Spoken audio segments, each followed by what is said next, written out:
प्रिय विद्यार्थियों, मूक्स के अंतर्गत ऑनलाइन माध्यम से संचालित शोध प्रविधि एवं कंप्यूटर प्रौद्योगिकी पाठ्यक्रम में 5वें सप्ताह के दूसरे व्याख्यान यानी व्याख्यान संख्या 22 में मैं डॉक्टर गुलाम फरीद साबरी, सहायक प्राध्यापक हिंदी विभाग, अलीगढ़ मुस्लिम विश्वविद्यालय अलीगढ़, आपका हार्दिक स्वागत करता हूं। पिछले व्याख्यान में हमने शोध विषय की सामग्री का संकलन विषय पर विस्तार से बातचीत की। आज 22वें व्याख्यान के रूप में मूल्यांकन एवं तथ्य विश्लेषण विषय के साथ मैं आपके सामने उपस्थित हूं। मूल्यांकन एवं तथ्य विश्लेषण विषय के अध्ययन के बाद आप शोध सामग्री का विश्लेषण एवं वर्गीकरण किस प्रकार करें उससे परिचित हो सकेंगे। शोध के नए आयाम, सामग्री स्रोतों के प्रकारों से परिचित हो सकेंगे।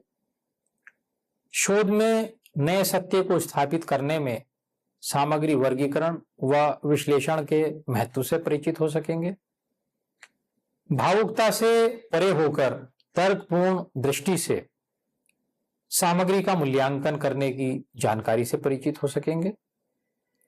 पुरानी तथा वर्तमान शोध कार्यों से अवगत हो सकेंगे और चुनी हुई समस्या तथा उसके अनुरूप सामग्री की विशेषताओं से भी परिचित हो सकेंगे।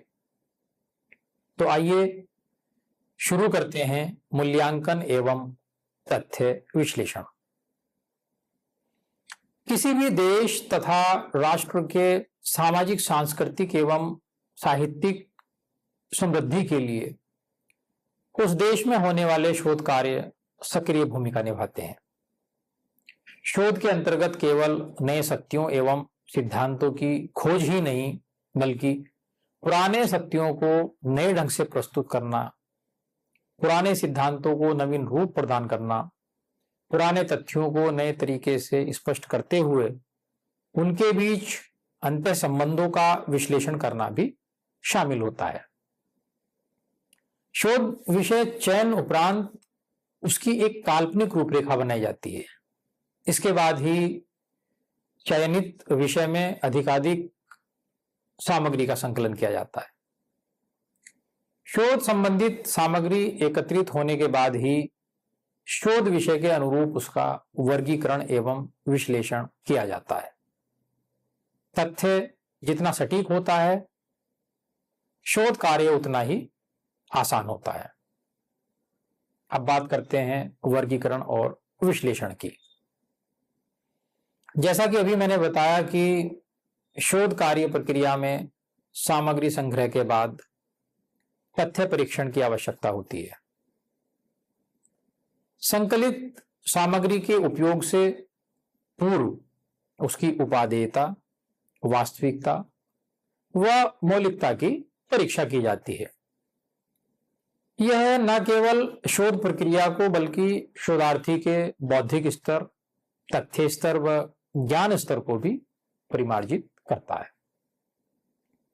इस प्रक्रिया में सामग्री परीक्षित तथा स्पष्ट होती है और इस प्रकार के शोध तथ्य न केवल शोध लेखन अपितु संपूर्ण शोध प्रविधि तथा शोध स्तर का भी मूल्यांकन करते हैं। परीक्षित सामग्री का रूप एवं गुण के आधार पर वर्गीकरण किया जाता है। अब हम बात करते हैं सामग्री संकलन की। सामग्री संकलन करने के लिए शोधार्थी के सामने कई स्रोत होते हैं। प्रमुख रूप से सामग्री स्रोत को 4 भागों में विभाजित किया जाता है: मौलिक सामग्री, अनुदित सामग्री, लिखित सामग्री और मौखिक सामग्री। मौलिक सामग्री की बात करें तो इसमें वे रचनाएं आती हैं जो अपने मूल रूप में होती हैं। वे साहित्य की किसी भी विधा की हो सकती हैं, मुख्य रूप से जो साहित्यकारों द्वारा लिखा गया हो। इसमें शोधकर्ता प्रयोगों तथा मौलिक ग्रंथों आदि के आधार पर सीधे जानकारी एकत्रित करता है, जैसे कि काव्य, कहानी, उपन्यास, साहित्य, आपका पत्र, डायरी, आत्मकथा, संस्मरण, जीवनी, रेखाचित्र आदि। इन सभी तथ्यों को लेकर शोधार्थी हिंदी में शोध कार्य करता है। मौलिक ग्रंथों का प्रकाशन हिंदी के प्रमुख प्रकाशक करते हैं। शोधार्थी को उनकी सहायता लेनी चाहिए। हिंदी के कई बड़े बड़े पुस्तकालय हैं जिसमें मौलिक ग्रंथ शोधार्थी को प्राप्त हो जाते हैं। इन पुस्तकालयों से ही शोधार्थी को बहुत सहायता मिलती है। तो मौलिक सामग्री संकलन में शोध निर्देशक का भी बहुत बड़ा योगदान होता है। शोधार्थी को अपने शोध निर्देशक का बार बार निर्देशन लेना चाहिए और जहां हो उनकी सहायता अवश्य लेनी चाहिए। दूसरा है अनुदित सामग्री। एक शोधार्थी को अपने शोध कार्य के लिए मौलिक ग्रंथों के साथ साथ अनुदित ग्रंथों का भी विशेष महत्व होता है। भारत में कई भाषाओं में साहित्य का अनुवाद किया जा रहा है। उदाहरण के लिए शेक्सपियर के नाटकों का अनुवाद भारतेंदु हरिश्चंद्र ने हिंदी भाषा में किया। अनुवाद साहित्य के माध्यम से ही शोधार्थी तुलनात्मक शोध को आसानी से कर पाते हैं। फिर है आपकी लिखित सामग्री। इस प्रकार की सामग्री को शोधार्थी मौलिक एवं अनुदित सामग्री के अंतर्गत ही रख सकता है। इन दोनों के अतिरिक्त सामग्री का एक अन्य स्वरूप भी है जिसे शोधार्थी अप्रकाशित अथवा हस्तलिखित ग्रंथ कह सकते हैं। यहां यह बता देना अनिवार्य है कि हिंदी के अच्छे पुस्तकालयों में हस्तलिखित ग्रंथों की उपलब्धता है। उदाहरण के लिए नागरी प्रचारणी सभा काशी में हस्तलिखित हिंदी पुस्तकों के अनेक भाग एवं विवरण छपे हैं। इन्हीं अन्य स्रोतों के अंतर्गत हिंदी साहित्य सम्मेलन, बिहार राष्ट्र भाषा परिषद आदि में हिंदी ग्रंथों की सूचियां छपी हुई है। शोधार्थी विषय चयन हेतु इनका उपयोग कर सकते हैं। विषय चयन के लिए लिखित सामग्री का एक अन्य स्रोत भी उपयोगी सिद्ध हो सकता है। साहित्यकार एवं आलोचकों आदि के पत्र से भी विषय चयन से संबंधित सामग्री मिल सकती है। हिंदी साहित्य के मूर्धन्य साहित्यकार, आलोचक और पत्रकारों के डायरी और पत्र भी प्रकाशित हो गए हैं। इनके अतिरिक्त साहित्यकारों की आत्मकथा और जीवनी से भी शोधार्थियों को प्राप्त सामग्री मिल सकती है, जैसे बच्चन सिंह की आत्मकथा, शरद चंद्र की जीवनी, हजारी प्रसाद द्विवेदी, रामविलास शर्मा आदि के पत्र और मोहन राकेश की डायरी, संस्मरण भी हिंदी में प्रकाशित हो चुके हैं, जिनमें साहित्यिक तथ्यों की भरपूर जानकारी तथा काल विशेष की परिस्थितियां, काल के अनुसार लेखन, लेखक की साहित्यिक विचारधारा इत्यादि की जानकारी शोधार्थी को संबंधित विषयों से शोध करने हेतु पर्याप्त होती है। लिखित साहित्य के अन्य स्रोतों के अंतर्गत पत्र पत्रिकाएं भी आपकी आ जाती है। और है आपका मौखिक सामग्री। मौखिक सामग्री व्यक्ति केंद्रित होती है। शोधार्थी अपने शोध विषय में जिन साहित्यकारों का चयन करता है एवं जो साहित्यकार जीवित हैं उनसे साक्षात्कार करता है, उनसे अपने विषय से संबंधित राय लेता है, उनकी जीवनी एवं साहित्यिक सृजन पर ज्ञान अर्जित करता है। हिंदी के ऐसे कई लेखक हैं जिनके व्यक्तित्व एवं कृतित्व को संकलित करके पुस्तकें भी निकाली गई हैं। जब शोधार्थी को लेखकों से मिलना नहीं हो पाता है, वे अपने प्रश्न ईमेल के माध्यम से उन्हें भेजते हैं या लेखक से फोन पर बातचीत भी करते हैं। इसी शोध कार्य को ही फील्ड वर्क भी हम कहते हैं। सामग्री संकलन के बाद शोधार्थी का कार्य पूरा नहीं होता है। उसे एकत्रित सामग्री की जांच परख या परीक्षण करना होता है। इसलिए सामग्री संकलन की दो प्रक्रियाएं होती हैं, वर्गीकरण एवं विश्लेषण। संकलित तथ्यों का परीक्षण। सामग्री संकलित करते समय शोधार्थी को यह ध्यान देना चाहिए कि कौन से तथ्य प्रामाणिक हैं एवं कौन सा अप्रामाणिक। सामग्री का परीक्षण अत्यंत आवश्यक है। शोधार्थी भिन्न भिन्न स्रोतों से सामग्री एकत्रित करता है। कभी कभी ऐसा होता है कि एक किताब में उठाए गए मुद्दे सटीक एवं प्रामाणिक होते हैं, वहीं दूसरी किताब में उसके विपरीत दिखाया जाता है। इसलिए शोधार्थी को एकत्रित किए गए तथ्यों का परीक्षण करना अत्यंत आवश्यक होता है। शोधार्थी को अपने सोचने की क्षमता को हमेशा व्यापक बनाना चाहिए। किसी एक किताब पढ़कर उस तथ्यों को अंतिम नहीं मान लेना चाहिए। उसी से संबंधित अन्य पुस्तकें भी पढ़ लेना अत्यंत जरूरी है। शोधार्थी को हमेशा अपने शोध में सत्य पर आधारित तथ्यों को दिखाना चाहिए। सत्य को दिखाने के लिए परीक्षण अत्यंत आवश्यक है। कभी कभी एक चीज के ऊपर भिन्न भिन्न किताबों में अलग अर्थ बताए जाते हैं। इसलिए शोधार्थी को सही अर्थ जानने के लिए गहन अध्ययन के साथ परीक्षण की जरूरत होती है। शोधार्थी को परीक्षण के क्षेत्र में शोध निर्देशक एवं उस क्षेत्र में कार्य करने वाले विद्वानों से सहायता लेनी चाहिए। अब बात करते हैं सामग्री संकलन के वर्गीकरण और विभाजन की। वर्गीकरण से भी प्राय श्रेणीबद्ध करने से है। वर्गीकरण में अधिक से अधिक गुणगत एकता या समानता पर ध्यान दिया जाता है। वर्गीकरण द्वारा सामग्री के आवश्यक संक्षेपीकरण के साथ साथ संपूर्ण शोध सामग्री व्यवस्थित हो जाती है। शोध सामग्री को इकट्ठा करने के उपरांत उसे व्यवस्थित व संयोजित करना पड़ता है। तथ्यों की समानता या संबंध की दृष्टि से वर्गों में विभाजित करने की प्रक्रिया को ही हम वर्गीकरण कहते हैं। वर्गीकरण की सहायता से शोध प्रबंध को व्यवस्थित ढंग से लिखने में बहुत सहायता मिलती है। समान तथ्यों के आधार पर विश्लेषण करना आसान हो जाता है। किसी भी विषय पर अगर शोध करें तो उसकी परिकल्पना कर लेते हैं। शोध प्रक्रिया में सामग्री संकलन के पश्चात उन सामग्रियों व तथ्यों की परीक्षण की आवश्यकता पड़ती है।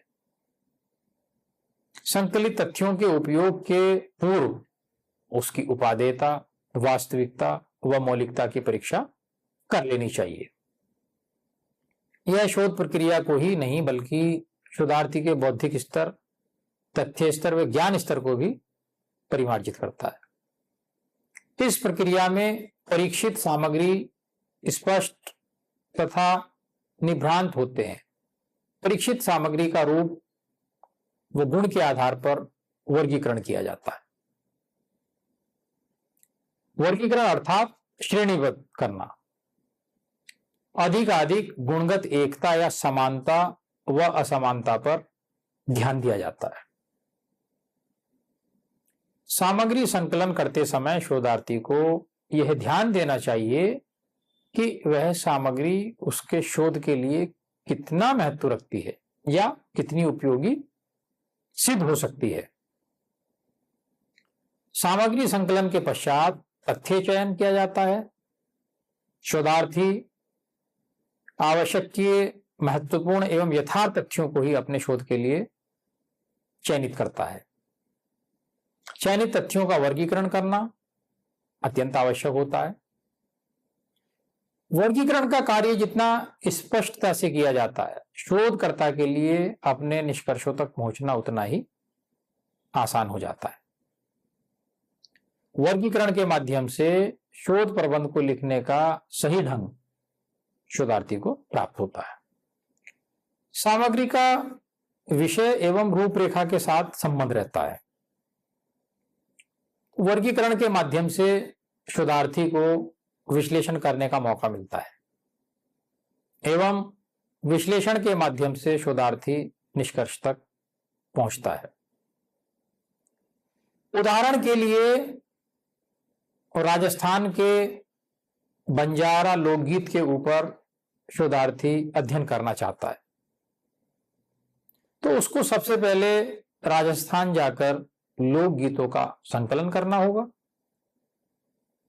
उसको धर्म, संस्कृति, दर्शन, समाज, संस्कार आदि के आधार पर वर्गीकरण करना होगा। उसको फिर छोटे छोटे खंडों में विभाजित किया जाएगा।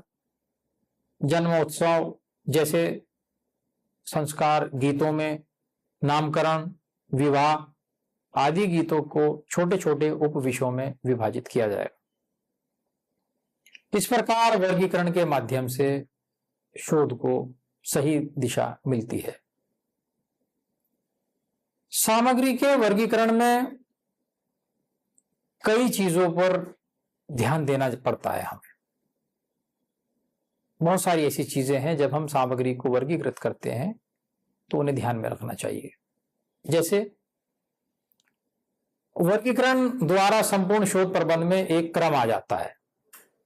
दूसरा, वर्गीकरण स्पष्ट, संक्षिप्त एवं व्यवस्थित होना चाहिए। तीसरा, सामग्री वर्गीकरण द्वारा शोध प्रबंध की प्रामाणिकता बढ़ती है। चौथा, वर्गीकरण द्वारा शोधार्थी की बौद्धिक क्षमता बढ़ती है। पांचवा, वर्गीकृत सामग्री का उपयोग करने से निष्कर्ष स्पष्ट हो जाता है। और छठा, वर्गीकरण के कारण शोध विषय में स्पष्टता, पूर्णता, व्यवस्था लाना, जिससे कि विश्लेषण एवं विवेचन किया जा सके। शोध प्रबंध को बेहतर बनाने के लिए सामग्री का वर्गीकरण अत्यंत आवश्यक होता है। अब बात करते हैं संकलित सामग्री के विश्लेषण की। सामग्री अध्ययन के उपरांत वर्गीकृत सामग्री की महत्ता एवं उपादेयता स्थापित करने के लिए उसकी व्याख्या या विवेचना अति आवश्यक होती है। किंतु इस कार्य हेतु शोधार्थी को विवेक संपन्न, विषय मर्मज्ञ व विवेचनात्मक दृष्टिकोण युक्त होना चाहिए, क्योंकि अंतरंग एवं बहिरंग दोनों स्रोतों से प्राप्त सामग्री का गहनता से विश्लेषण करना पड़ता है।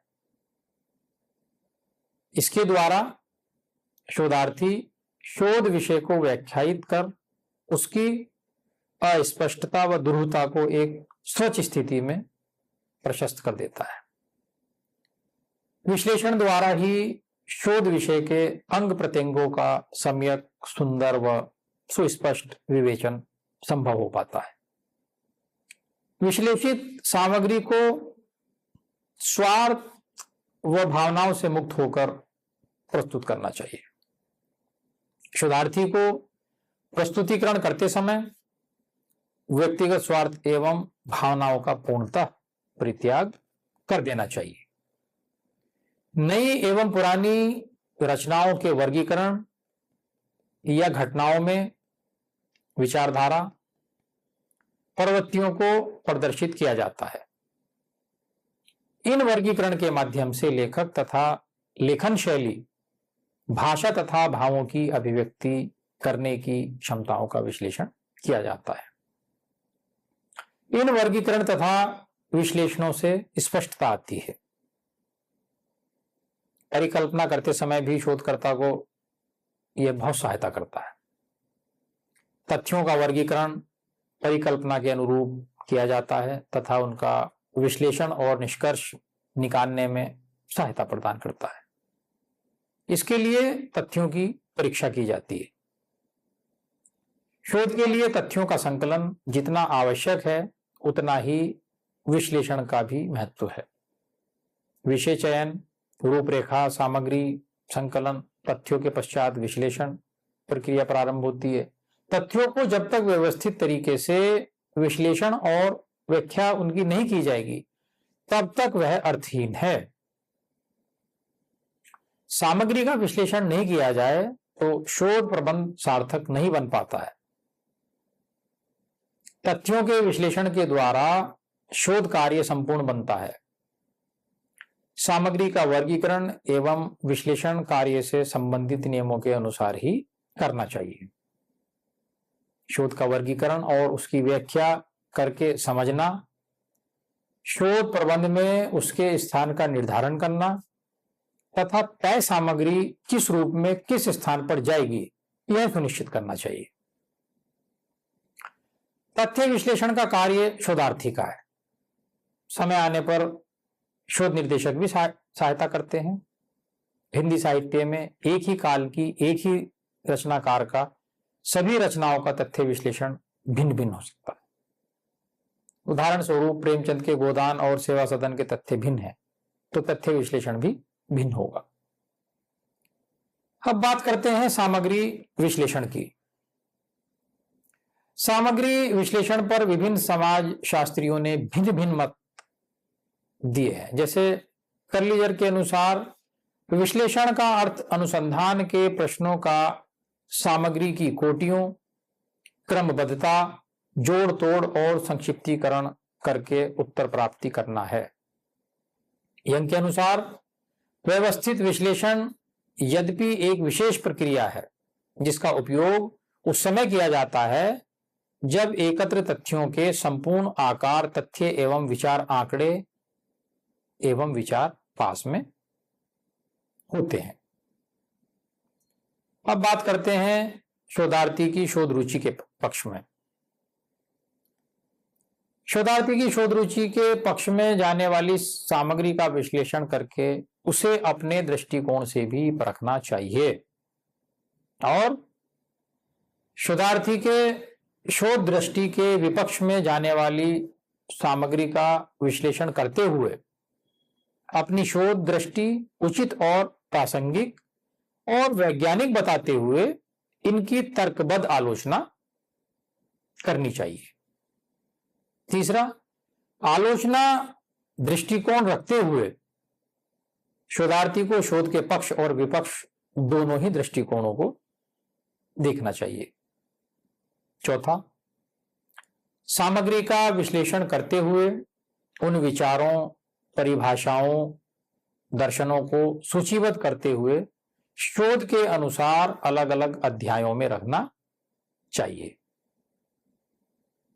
पांचवा है, शोधार्थी को सामग्री विश्लेषित करते हुए उन तथ्यों को भी सूचीबद्ध करना चाहिए जिनका विवरण उसे फुटनोट में देना चाहिए। छठा है, सामग्री विश्लेषित करना और इस उद्देश्य से इनका उपयोग करना कि वे संबंधित शोध विषय के अनुरूप हो। सातवां, सामग्री के विश्लेषण के समय शोधार्थी को कुछ आलोचक, विचारक और रचनाकारों की पहचान करना चाहिए जो संबंधित शोध विषय के क्षेत्र में महत्वपूर्ण कार्य कर चुके हैं।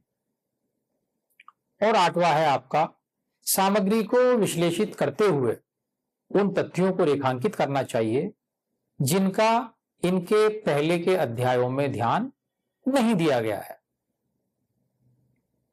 निष्कर्षतः हम कह सकते हैं कि शोध कार्य के दौरान संकलित शोध सामग्री, तथ्यों का एकत्रीकरण तथा उनका वर्गीकरण व विश्लेषण करना शोध का एक महत्वपूर्ण अंग है।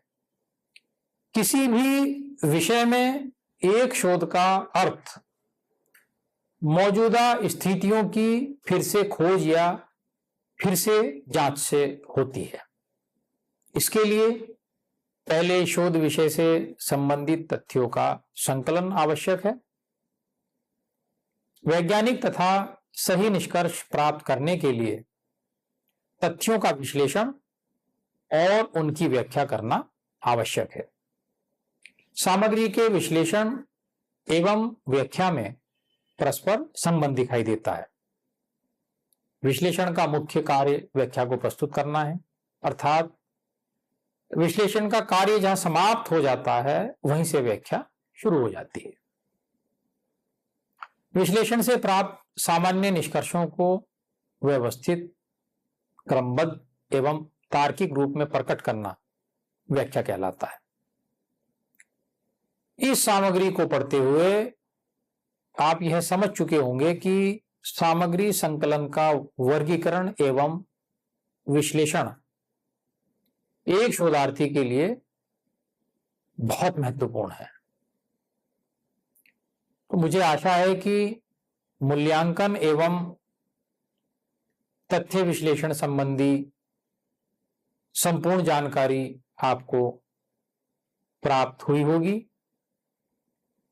और जो हमने सामग्री एकत्रित की है